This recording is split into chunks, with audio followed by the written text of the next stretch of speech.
Hello, friends. Welcome to a new episode of the Mind Maverick by Rosalind Bosco. Today, we are going to discuss about a very interesting topic, that is the relationship between the Mandukya Upanishad and near-death experiences. So, both this seems to be very contradictory, but let me tell you what led me to discuss this in today's episode, my friends. The Mandukya Upanishad, which was written in the first century AD, is a very short Upanishad, and it speaks about four states of consciousness. I'm going to put it in very simple terms for you to understand. So, the first is the waking state. The waking state is the one where we perform our daily activities, where we are aware and alert, and this is called the waking state.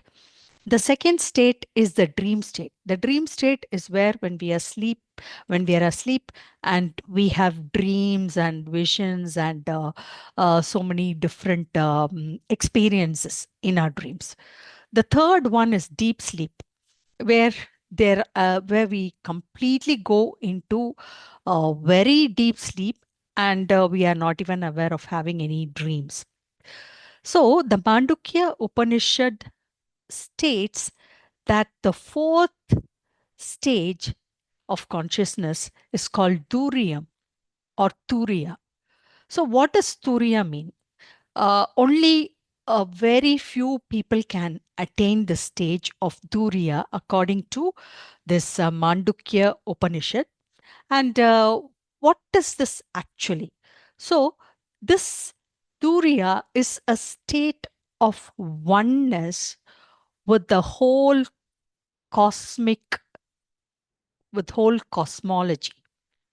So the Mandukya Upanishad says that this Turiya is a state of oneness with the whole of consciousness.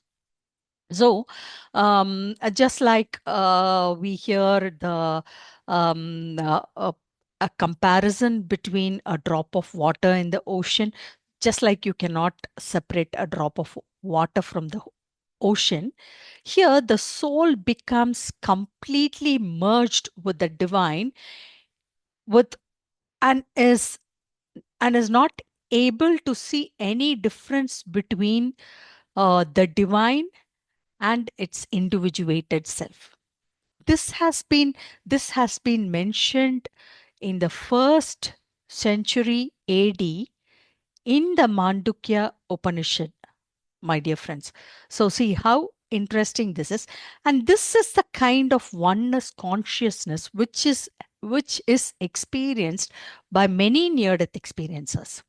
So even though the experience is the same, the consciousness of people may differ according to the culture or the religion or the place which they belong to. For example, the people from Asia might experience a different kind of a divine consciousness, while people from other parts of the world, from the Western parts of the world, or from Japan or China, each one might have their individuated version of the divine, and they become the part of the divine consciousness.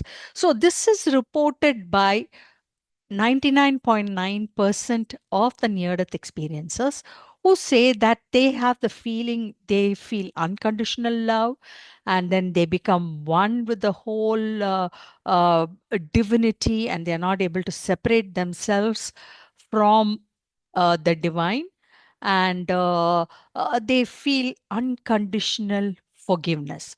So this is the very basic understanding that I would like to give to you today about the four states of consciousness.